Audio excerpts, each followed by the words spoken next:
Good evening and welcome to Open Studio, a very special Open Studio because normally these are all pre-recorded. So that's a thing, but tonight I thought it would be really fun if we did just a live stream.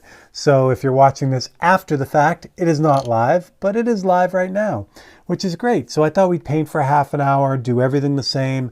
There's a couple little technical things will be different. I can't put up the reference photo for you, but I can put on the palette cam, so I can do that.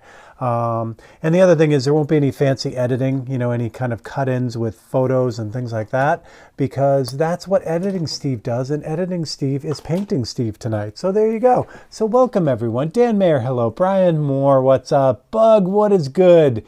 Bug, thank you. I can't put a super thank you on that because I don't have the comments up. I can see them, but I can't react to them. So thank you so much, Bug. That is amazing. That is going to be the fun part about tonight. I'm going to try to keep up with the comments, but they are not like front and center like they are on our normal live stream because I have the reference photo up and I need to see that because I can't paint without it. All right, so what we're going to do is we're going to kind of keep going on this section right here. So this is going to be like a normal Open Studio, but again, it's just going to be live because live, that's fun. All right, and it is episode 50. You guys have endured 25 hours of this painting. That's insane, but I'm glad someone was here with me. And for those who ask, that's usually one of the most common questions after, why do you paint so small, is how long did they take you? And you guys are getting a really good feel of what it takes me to get these done, or what it takes for me to get these done. I thought I'd kind of mess with this area here and start working on this building. I remember at the beginning of the painting, seeing this big white building up here, thinking, oh gosh, I'll never get to it. But here we are. We are there. So I'm going to, like I said, I'll try to react to your comments. I'll keep glancing over, but I want to make sure I get as much done as I can in a half an hour. Because unlike the Monday night feed, where we have, more than whatever, an hour and a half, there's a lot of time to kind of go back and forth and mess with and, do all kinds of shenanigans. But you know how Open Studio works. We're all business here. Not really. I do have a soapbox for tonight, and again, this comes from Brian Moore because Brian Moore keeps asking questions that are awesome.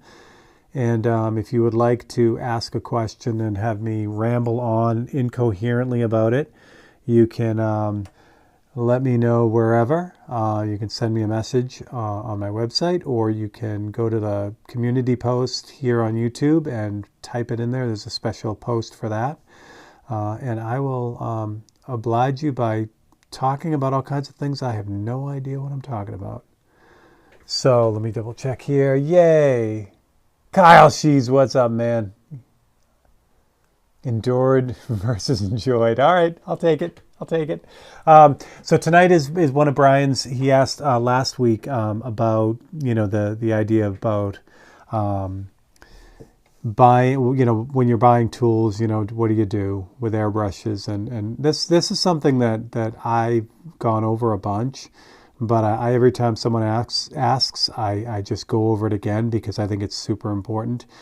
My dad instilled in me the idea that if you're going to buy a tool, you buy it once. Do you buy a good tool? And by doing that, you just ensure that you have something that's reliable and something that's really going to work very well. That is absolutely true with airbrushes as it is with screwdrivers or pliers. The example I use is a pair of pliers, and I can't show you really all of them because you're super close. But this pair of pliers is a pair of pliers by the J.P. Daniels company. I don't know if you can... You're not going to be able to read the engraving unless I focus, and I will because it's worth it. But there's J.P. Daniels engraving, and they were in New York, and so they were a tool company that just made some great high quality tools in the early 1900s.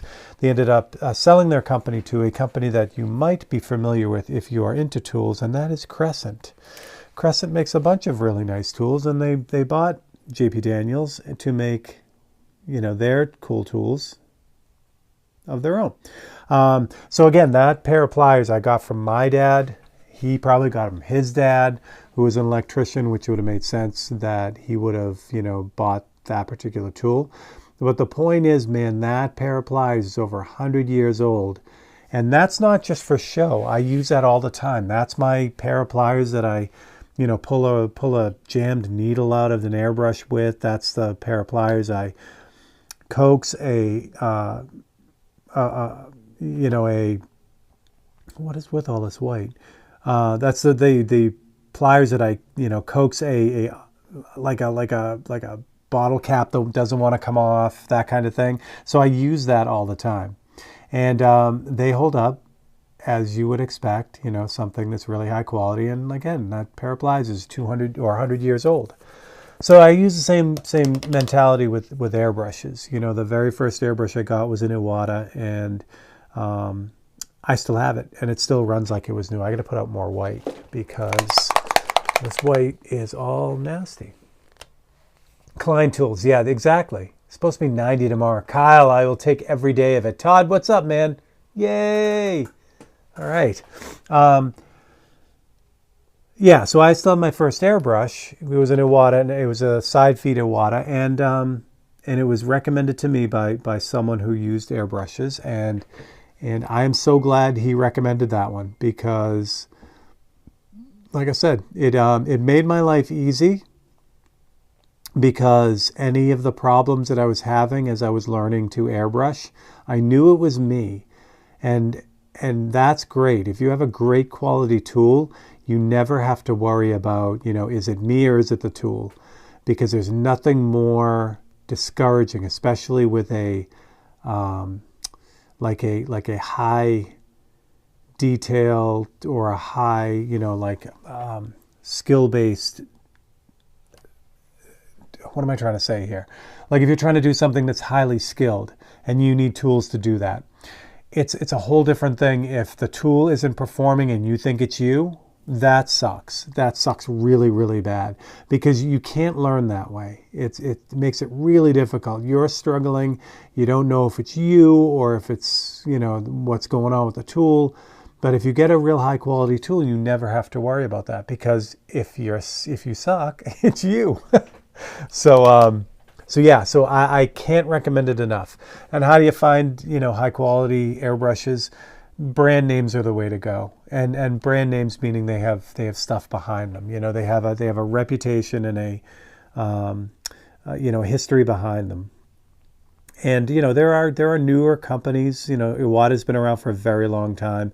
Pache, Badger, Harder and Steenbeck. All those companies have been around for a while. But there are a couple new companies that have been around for a while now, like Grex and Krios has kind of proven its mark. So you can find the other, the brand name tools or airbrushes anyway, that will do the job. Now, there is a caveat to this. There are a absolute ton of Chinese knockoff garbage brushes, and they are everywhere. And some of them have brand names, some of them have really slick, shiny packaging, and they look like legitimate tools, but they still are garbage. Now, they're garbage, and that's fine if you're not expecting to get much out of them, then you're all set. Go to town. But here's the thing, again, if you start having problems, you got to make sure that you don't start blaming yourself for that, and know that it's quite possibly the tool that's crapping out and not you. That's huge because I've seen so many artists, so many people who wanted to get into airbrushing just quit because they just feel it's too hard. I mean, it's hard enough as it is with a good tool. If you have to wrestle with some piece of crap, that's just not fun. It's not fun at all. That being said, again, I know people that have to do one job. They have one job. They gotta get a tool for it. They know they're only gonna do that job once, and they don't care that it's cheap as long as it gets the job done. You're all set. I would still recommend, borrowing a tool if you're gonna do that because, you can borrow a good tool and be a lot happier. But I understand. I understand that, budgets are a thing, and you can't always just say, hey, I'm going to go out and spend $450 on an airbrush and that kind of thing. So I get that too. But if you're really there, like, airbrush isn't something that I've found that people are like, one day they're like, oh, hey, I want an airbrush. Most people who pick up an airbrush have been thinking about it for a while, and, it's not this like rash decision. So if it's me with that, like, if I really have been interested in it and I want to do whatever it is I'm thinking about doing, even if you can't afford the really high end tools, get something worth it, something quality. And if you can't afford something that's decent quality, then just wait. Wait till you can put aside a few bucks, and it'll definitely save you. Yeah, exactly. That's it, Bug. If you have a few knockoffs, or if you have the knockoffs, just know what they are. It's like, yeah, exactly. You guys got it. So don't buy Walmart airbrushes. Kyle, again, if you know what you're getting, then you're fine. That's the trick. That's the trick. I just worry about people getting into it, getting a really, crappy piece of equipment, and then feeling like it's their fault. Like, things aren't working out because they don't get it. And then, the internet is great, but man, can it skew you the wrong way? All right, so this big building right here, I gotta kind of shade this side of it. I gotta make it a little bit darker. It's basically white or really light gray, but this face of it here is a little bit darker. And I don't want to paintbrush that because I want it nice and even. So I'm gonna cut out a template here while we're talking.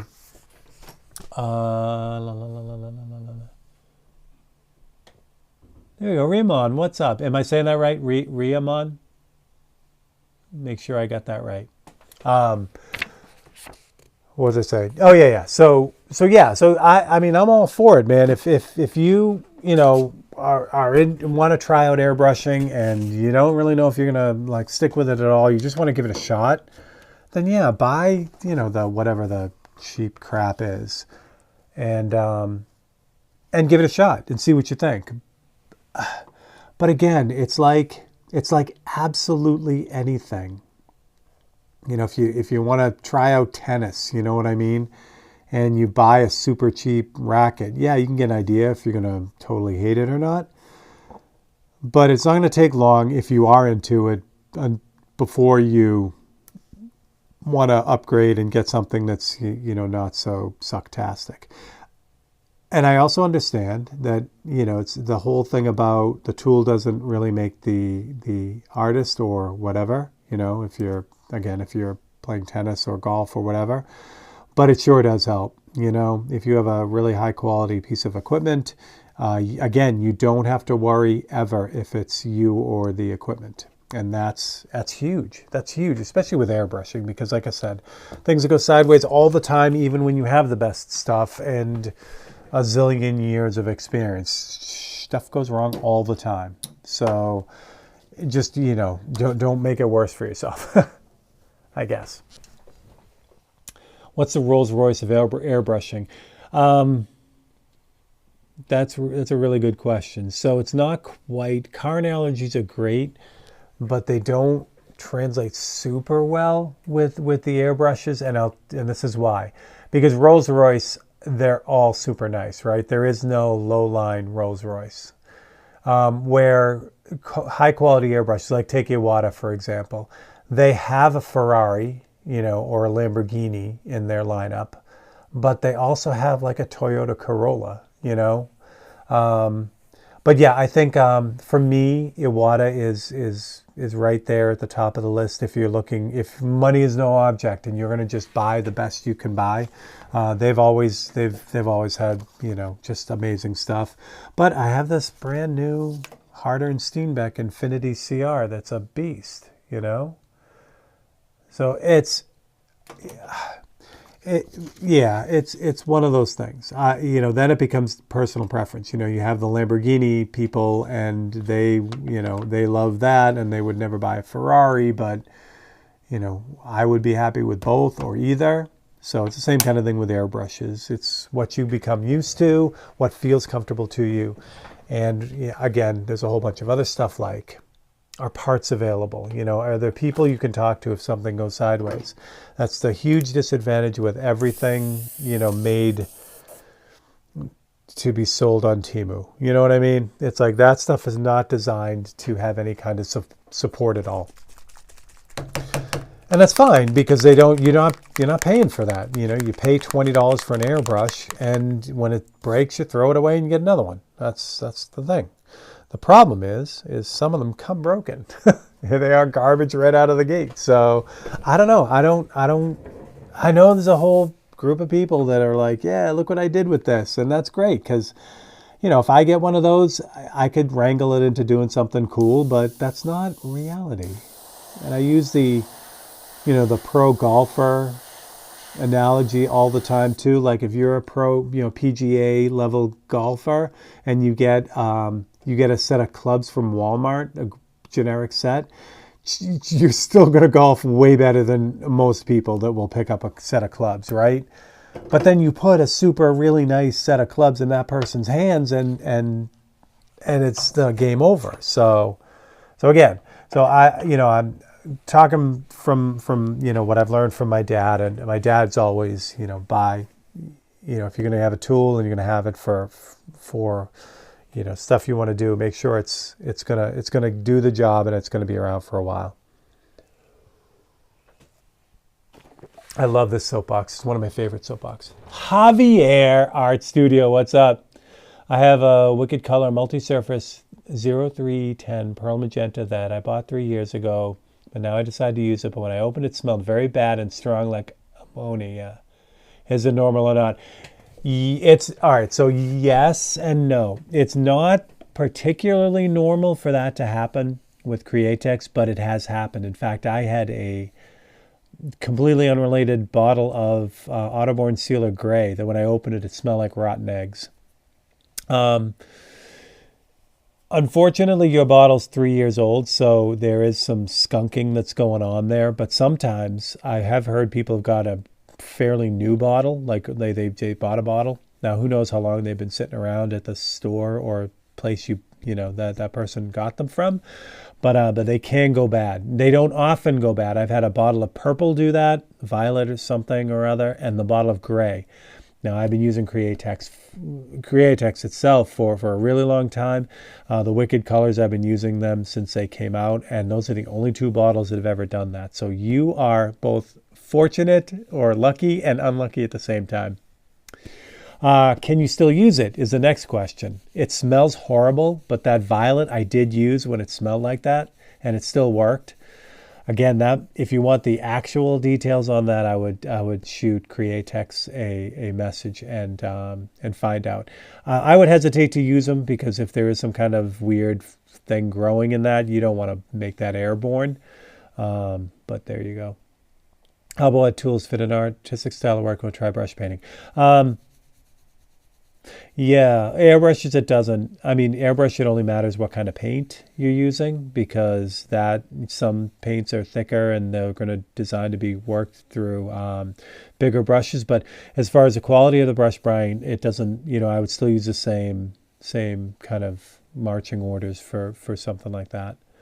And then brush painting, it depends on what you're doing with it. I do a lot of super high detail painting. And so for me, these little Winsor Newton watercolor brushes are insanely good.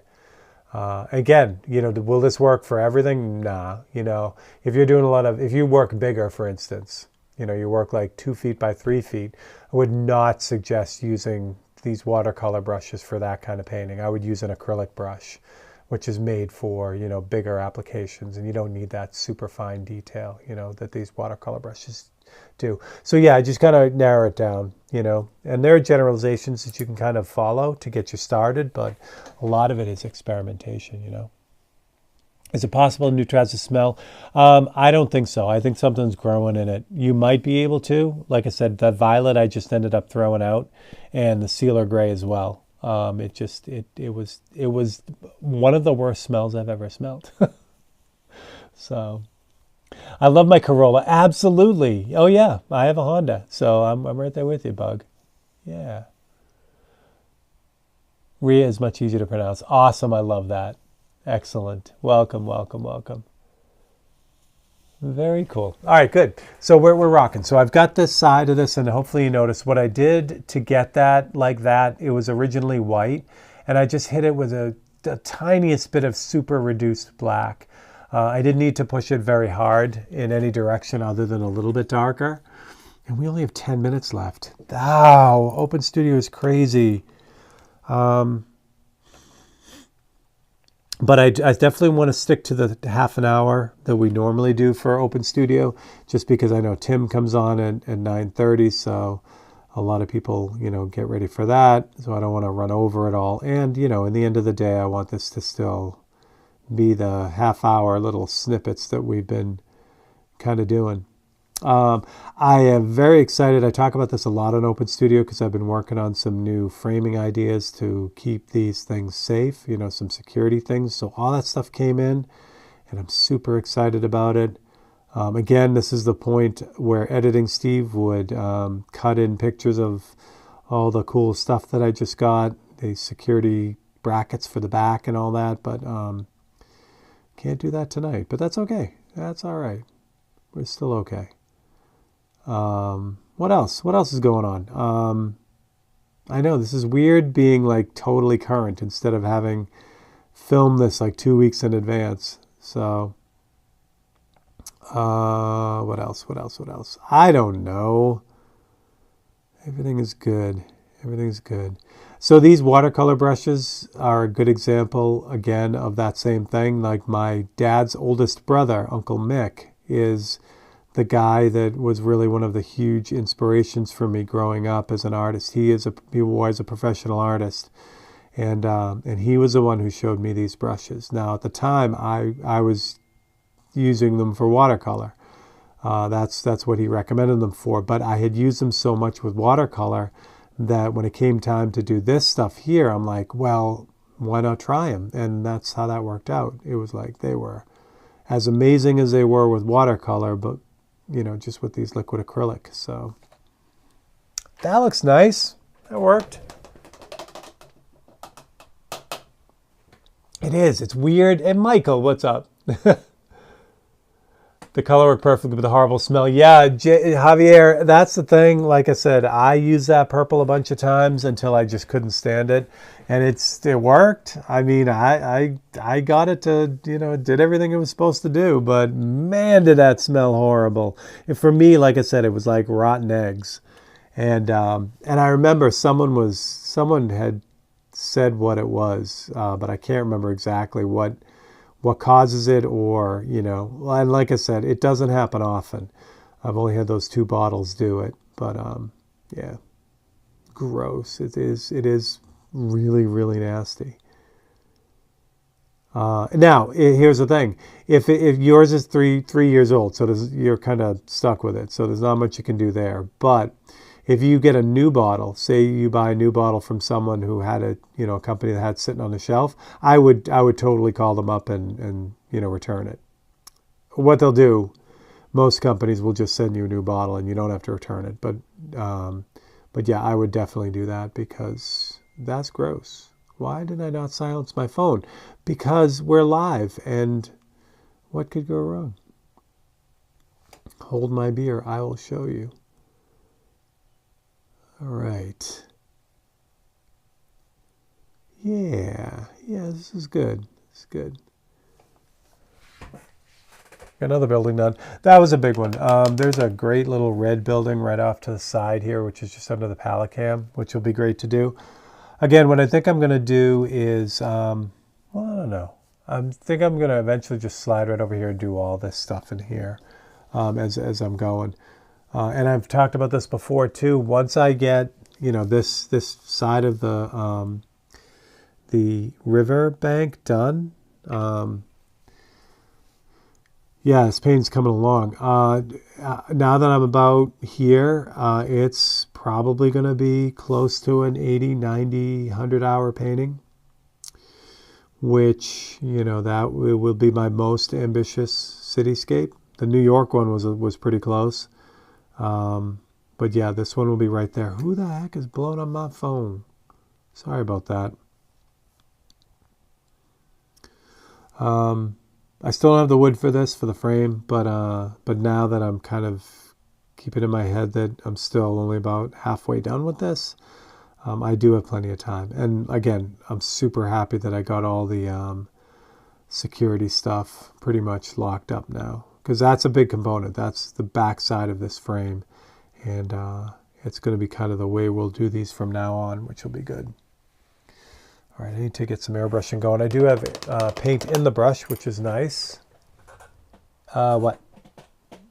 I love the Winsor Newton 000. Yeah, 00 doesn't fit me right. Yeah, and Michael, I was doing the same thing. I was bouncing all the way up between the 000 to the 1, and you know, depending on my mood, I guess. Oh yeah, our workshop is amazing. So check them out too. Any of us on starting on landscapes? Yeah, Brian, keep it simple and just you know, just do it, you know. And then as you run into things, then just search those things out. For instance, like when you get to doing trees, find out someone who has a cool way to do trees, and then kind of jump on that. But yeah, the way I would do it is just get into it and start doing it. What else I miss? You guys are doing good. Okay, great. How are we doing on time? I don't even know. 4 minutes. Perfect. It always flies by so fast. So what I'm going to do with the airbrush, again, like I've been doing, and again, I try to do this a lot so I don't, you know, forget it, is do that little grounding trick. So I'll take the reduced black and just kind of go in at the bottom of the buildings a little bit.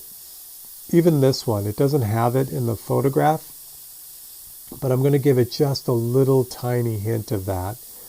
And that'll help just kind of drop it in and ground it. And then, you know, where the details are kind of like smushy, I guess, I can add a little bit of airbrushing in there too. Now this is the Micron B. Again, we talked about like Ferraris and Lamborghinis. This is exactly that. This brush is designed to do super crazy fine detail, and that's what it's built for. And it does it very, very well. Now, just like a Ferrari, you know, you're not going to go get mulch with your Ferrari. You're going to take your pickup truck for that. Same thing with this brush. You know, you're not going to paint T-shirts with this. You could. They'd be, you know, detail off the chart. But, you know, if you're working at a carnival or a fair and you're trying to paint T-shirts with a Micron, then, you know, you're going to go broke really fast. Because it can't move really thick paint, you know. It's not designed for that. All right, but when it comes to this stuff, you can't beat it. Well, I shouldn't say you can't beat it. Like I said, there are so many good brushes out there now.